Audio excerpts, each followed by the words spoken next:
Bonjour à toutes et à tous et bienvenue dans cette nouvelle vidéo. Alors aujourd'hui je vous présente ma vieille moto. Alors cette vieille moto est une Suzuki TS 125R. Elle est de 1989 et c'est donc un 125 cm3 en moteur 2 temps. Pourquoi je vous présente cette moto? C'est une moto que je ressors de grange. Ça fait 11 ans qu'elle est dans ma grange, avec des problèmes divers, je vous en parlerai un peu plus tard dans la vidéo. Et je voudrais donc me la remettre en état de route, parce que c'est une moto que j'affectionne du fait qu'elle soit ancienne, et puis que j'ai depuis des années, je l'aime bien. Donc je voudrais me la remettre en route. J'ai donc quelques frais à faire, enfin quelques réparations à faire dessus, des réparations que bientôt je vais filmer pour vous montrer. Et je me suis dit, oui mais si je leur filme ces réparations, ils vont me dire ouais mais c'est quoi cette moto, tu nous en as pas parlé. Donc voilà, chose faite, je vous en parle aujourd'hui. Comme ça, dans les prochaines vidéos, vous saurez sur quoi je suis en train de travailler quand je serai en train de bricoler dessus. Donc cette moto, je l'ai achetée en 2011, quelque chose comme ça. Et à l'époque, c'est une moto qui, dans son look d'origine, comme vous la voyez ici, elle ne me plaisait pas.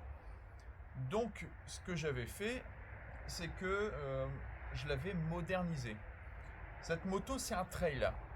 Un trail, c'est, alors quand on part dans les plus grosses cylindrées, c'est les motos du Paris-Dakar, par exemple. Les motos du Paris-Dakar sont des trails. Donc ici, on va pas faire le Paris-Dakar en 125, donc on se calme. Mais c'est une moto, un trail, c'est une moto mi-route, mi-chemin. Et moi, à l'époque, j'aimais bien faire pas mal de chemin. Alors, bien sûr, il y a la route pour y accéder, mais je voulais faire du chemin, puis comme un port, y aller comme un port. C'est pour ça que j'ai monté ici des pneus. Alors, je sais plus, l'avant, ça doit être un pneu cross et à l'arrière, un pneu enduro. Bon, je vais les laisser parce qu'ils sont dessus et que des pneus moto coûtent cher et ceux-là, pour mon utilité, fonctionnent encore très bien. Mais normalement, des pneus trail sont des pneus 50% route, 50% chemin, donc des pneus qui ont moins de crampons. À l'époque aussi, ce que j'avais fait, c'est que j'avais modifié un petit peu son esthétique. Donc je vais vous montrer, j'ai les pièces ici. J'ai tout gardé. J'avais par exemple enlevé tout le bloc ici, phare et tout ça, pour mettre, voilà, un modèle comme celui-ci, qui donne tout de suite un look un petit peu plus moderne à la moto. Je vous explique un petit peu tous ces trucs-là. Je vous mets juste après une photo, si j'en retrouve une photo de la moto telle qu'elle était quand elle était modifiée. Alors ça lui donne tout de suite un look plus jeune, ça c'est sûr.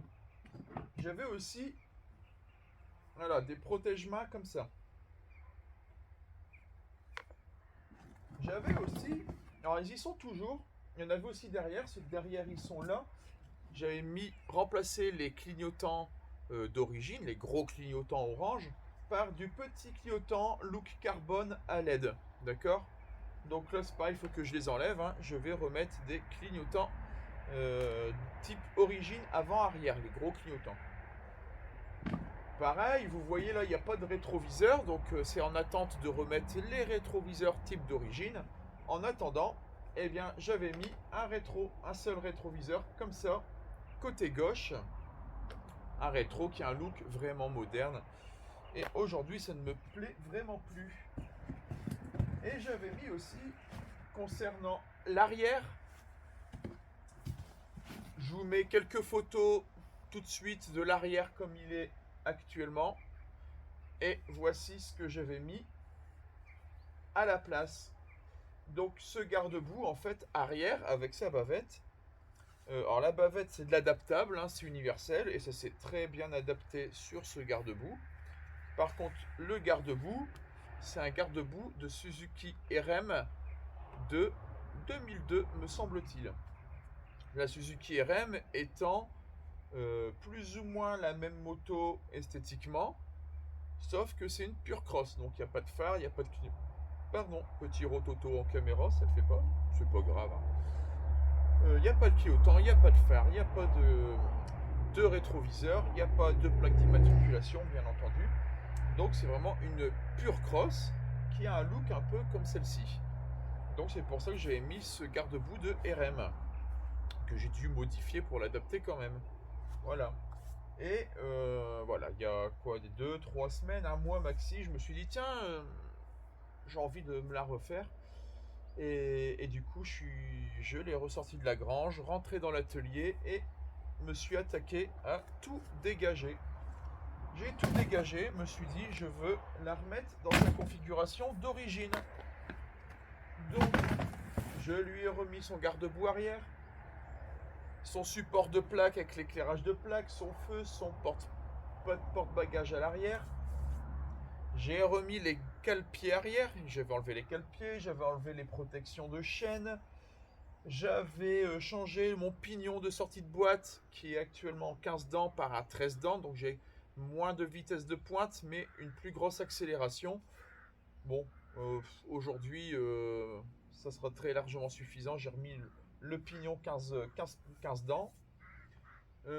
J'ai enlevé donc les clignotants arrière, il faudra que je remette des nouveaux, il faudra que je remette des nouveaux rétroviseurs. J'ai remis tout le phare à l'avant, il faut que j'enlève encore mes clignotants avant. J'ai remis ici la protection du disque avant. Et ici on voit les tubes de fourche. Normalement sur ces tubes de fourche là il y a des fourreaux jaunes. Ça c'est une chose qu'il va falloir que je retrouve aussi parce que pour les enlever, moi je les avais coupés à l'époque.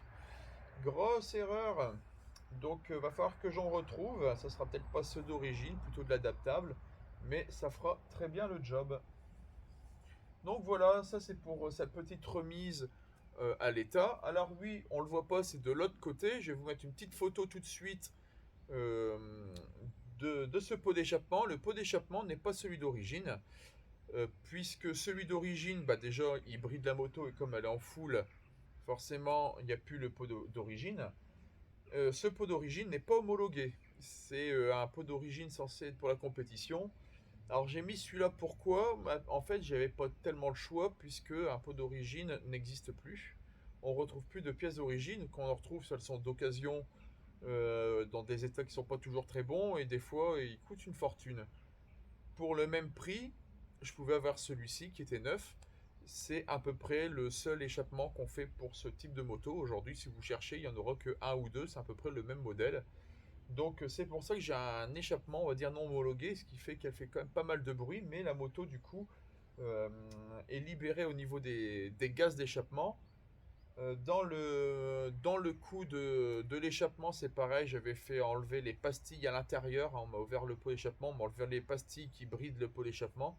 Donc elle est vraiment en open au niveau de l'échappement. Donc c'est une moto qui cartonne un petit peu, qui carbure quand même pour une 125. Donc c'est la seule chose qui n'est pas d'origine que je vais garder parce que je n'ai pas le choix. Les problèmes de cette moto, pourquoi elle a été remisée en grange? Il y a quelques années, suite à des petits problèmes financiers, j'ai mis en vente la moto. Et puis une personne est venue me l'acheter, a pris ma moto, a fait 100 mètres et le moteur a serré. Donc c'est pas du tout de la faute de cette personne. C'est moi qui aurais pris la moto, j'aurais serré le moteur au bout de 100 mètres. Voilà, donc j'ai eu un serrage moteur. Et à l'époque, refaire ce moteur-là coûtait beaucoup plus cher qu'aujourd'hui. Et trouver un moteur d'occasion, on n'en trouve pas, ou alors plus cher que la moto. Ou alors il aurait fallu racheter une deuxième moto pour pièce, mais la moto est plutôt rare et j'ai pas envie de faire 500 bornes pour en trouver une autre. Donc voilà, elle est restée quelques années. À cause du serrage moteur, elle est restée quelques années en grange. Donc là, vous voyez qu'il y a un chiffon, tout simplement parce que il n'y a plus de cylindre. Hein, donc là, c'est bien imbibé d'huile, tout ça. Il n'y a rien du tout de rouillé. En 11 ans, j'ai retiré le chiffon. Dedans, il n'y a pas un pet de rouille. Le piston, tout ça, rien, parce que le piston est encore monté sur la bielle, il n'y a pas un pet de rouille. Mon cylindre qui est démonté depuis 11 ans, il y avait une fine couche de rouille, limite de la poussière. Je l'ai nettoyé à l'intérieur, il n'y a plus rien. Donc il faut que je fasse réparer tout ça. Alors là, bien sûr, c'est pas moi qui va réparer.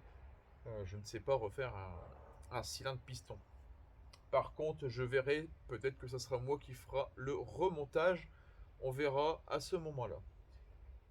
qu'apporte aussi 11 ans de stockage? Ça apporte un grippage de frein. Alors déjà à l'époque, c'est pour ça qu'on voit ici que la petite boule là, normalement la poignée elle finit par une boule là. Ici on voit, si vous voyez, je sais pas si on le voit depuis là-bas, ici il manque la petite boule ici. C'est parce que j'avais déjà mon frein avant à l'époque qui grippait et j'étais parti en vacances en Auvergne en prenant ma moto sur remorque. Je me suis amusé un petit peu là-bas et j'ai fait une gamelle à cause de mon frein qui s'était bloqué. Euh, donc ça m'arrivait de temps en temps. Et là aujourd'hui, avec l'humidité de la grange, tout ça, le frein avant était quasiment grippé. Voilà, j'avais du mal à déplacer la moto à ce moment-là. Mon frein arrière, qui fonctionnait très bien à l'époque, était à nouveau grippé, enfin était lui aussi grippé. Donc j'ai démonté d'abord mon frein avant. Euh, j'ai pas pu sauver, c'est un double piston, j'ai pas pu sauver les doubles pistons, ni les joints, c'était trop foutu. Et je me suis dit, merde, j'ai pas filmé, j'aurais peut-être pu le filmer. Alors j'ai démonté le frein arrière en me disant, c'est le même, je le filme. Si c'est le même, je le filme. Et en fait, c'est pas du tout le même. Et il faut savoir, c'est qu'en fait, non seulement c'est pas le même, mais en plus j'ai réussi à le sauver.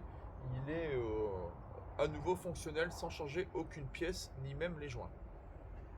Donc, je l'ai pas filmé. Le but, c'était ce que j'ai fait, c'était surtout mettre beaucoup de dégrippant et essayer d'actionner en force le piston, sortir, rentrer, et puis avec le comment ça s'appelle, avec le WD-40, hein, le dégrippant, et ben ça finit par bien lubrifier au niveau du joint. Et bon bah écoutez, ça a l'air de refonctionner. Si un jour je vois que ça merde, à ce moment-là, je rechangerai.